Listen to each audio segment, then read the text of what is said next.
On this episode, we finally get the Citroen driving, and with the help of a clutch that hopefully actually bites. So let's roll the B-roll.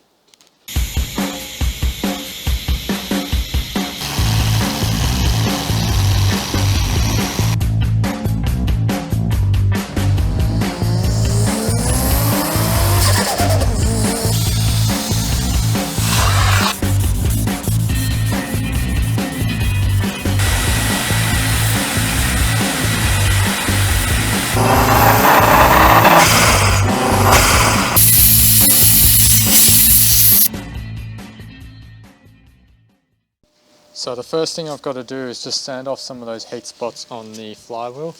Most people would just machine the flywheel, but I didn't want to do that. I didn't want to pull the flywheel off, so I'm just going to lightly sand the surface so at least the heat spots are gone and it's nice and smooth.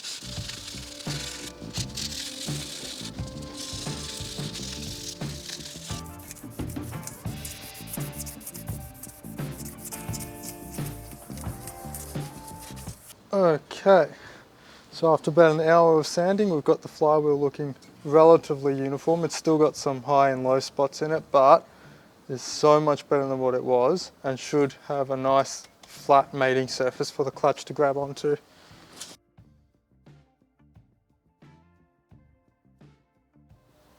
Okay, so let's play a game of compare the pair.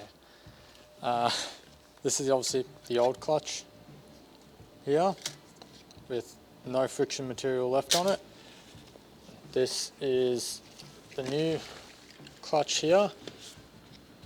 I'm not sure, it's about 4 times the amount of meat on it.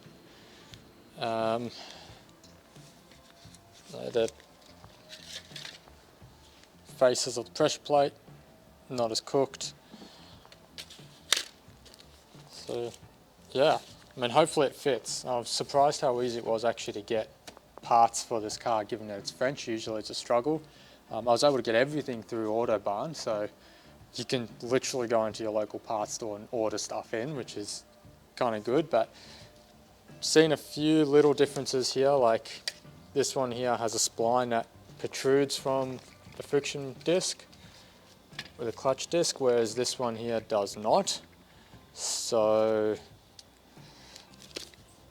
it should still be okay, but yeah, fingers crossed.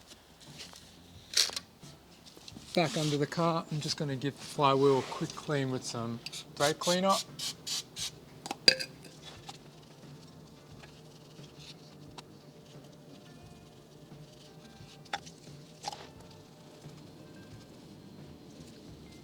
This is why you always clean down surfaces before putting something that requires friction.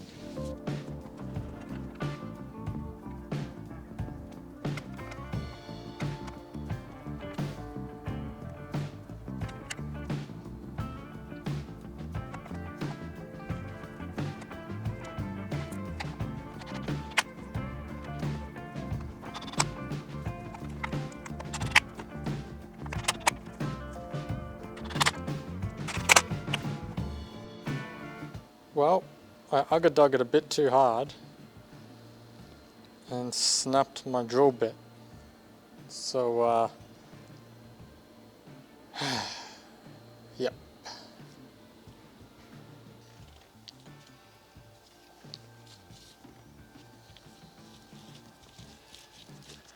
Oh, I'm not sure if you can hear that. I'll put it near the mic.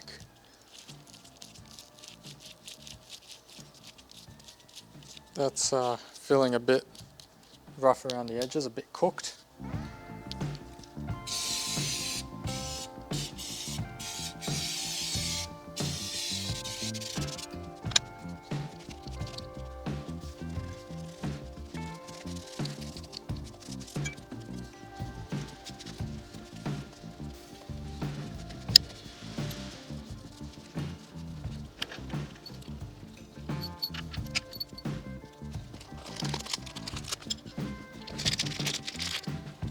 New bearing, no sound, nice and smooth, way it should be.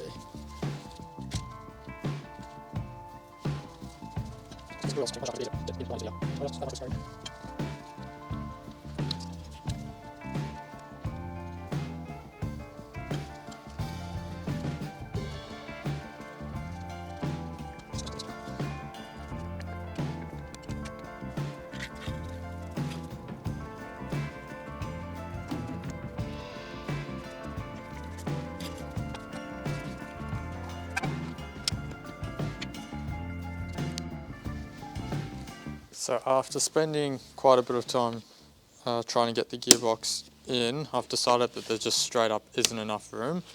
So change of tactics a little bit. I'm going to put the engine mount back in, this upper engine mount here back in, and see if that gives me just that extra inch that I need to be able to fit it in, because as you can see that this here is supposed to be about, what's that, 5 centimeters further across. It's supposed to sit in here. So if I can get the motor back across where it needs to, it gives me, well, an inch and a half of extra clearance to be able to wedge the gearbox in. So I'm going to try that first.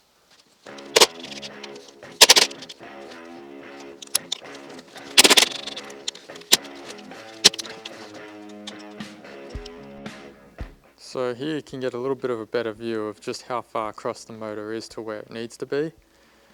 If I come down here, show you the other half. So basically that there is supposed to be connected to the arm that you just saw. That's a bit of mount that was just chilling in the cavity, and all that you see there is all the fluid that fills the hydraulic mount. So it is properly buggered. Yeah, I'll get it fixed up and hopefully it gives me more room to put the gearbox in. Alright, so we have the two mounts side by side. There's the old Bluetooth mount. There's the one that's hardwired. Actually looking half decent. So hopefully this will hold the motor in place and stay that way if I don't bounce off limiter like the VT Commodore owner before me. So the motor is now actually in the car, so hopefully that'll give us a little bit extra clearance. Let's see if we can get the gearbox in. Okay, so we've got the gearbox, two gearbox bolts in, one up the top, one up the bottom.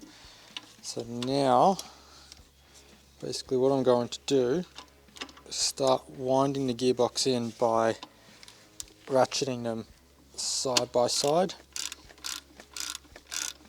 So this should start pulling the top of the gearbox in place, and it will get those splines pulled in as well.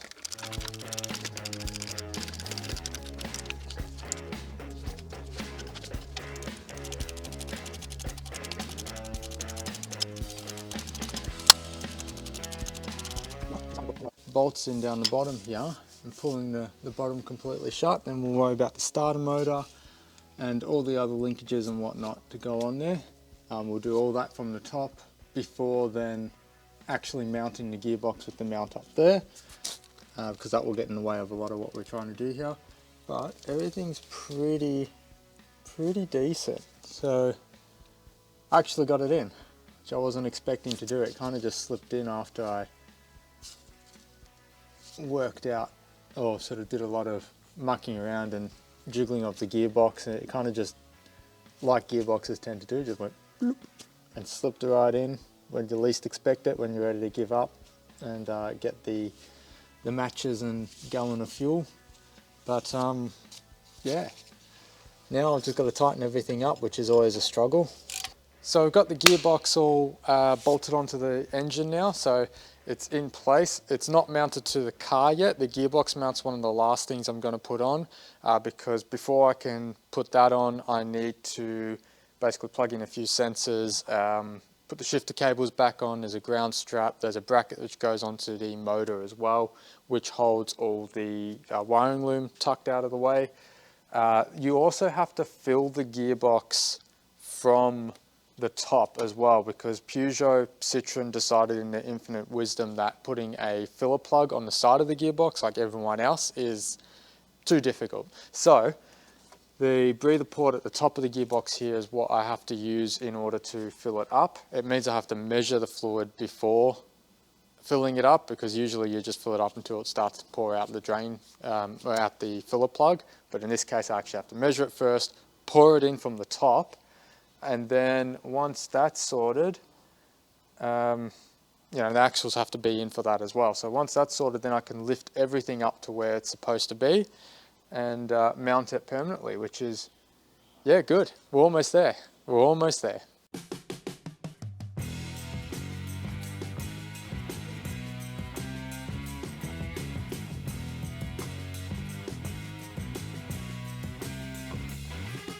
Okay, let's see how much gear oil I leak and spill.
So, gearbox is all in the car, it's mounted, it's together.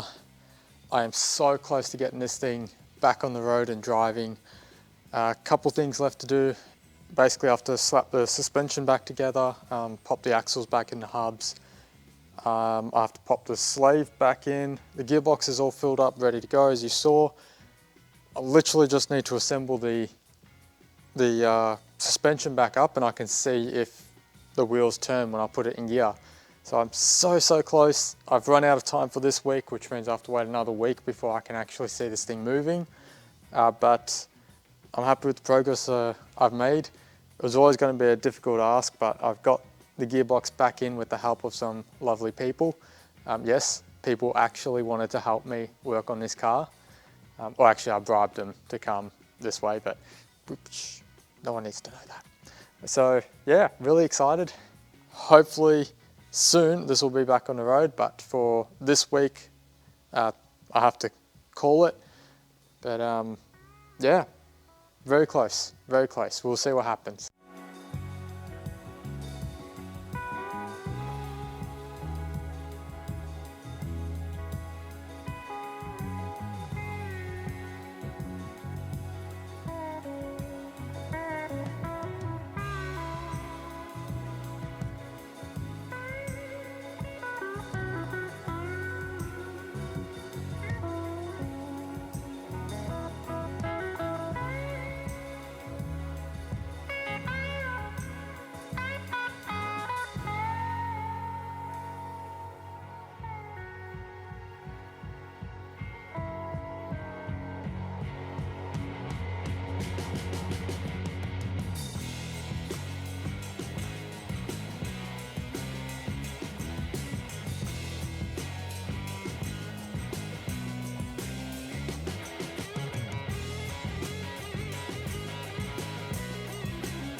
Okay, moment of truth.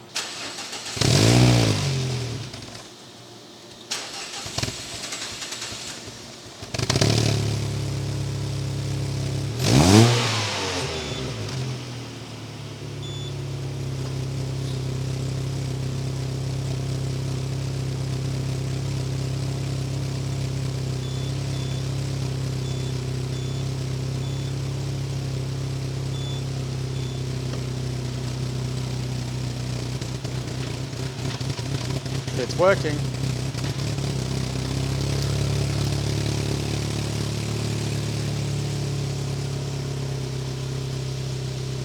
And it's not leaking anything.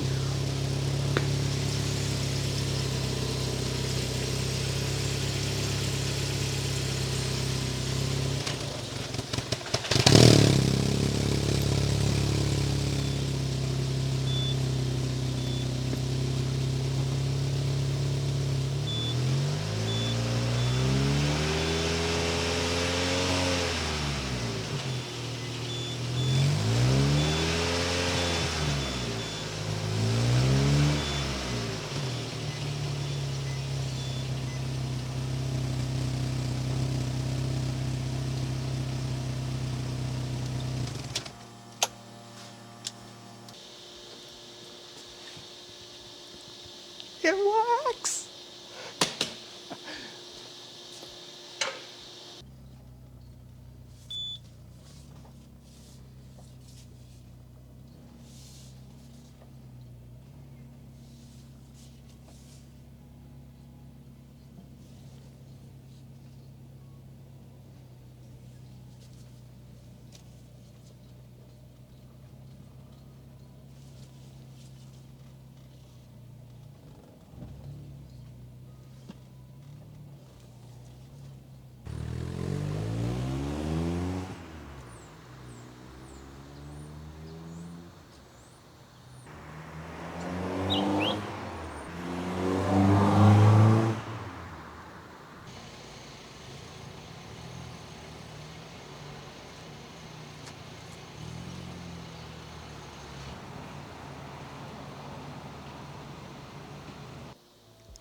So as you saw, it runs, it moves, providing it doesn't have any intake on it and a vac leak, and the fuse box is still doing whatever, so it's in limp mode. It actually drives really well. I was quite surprised with how pointed and sharp the steering was.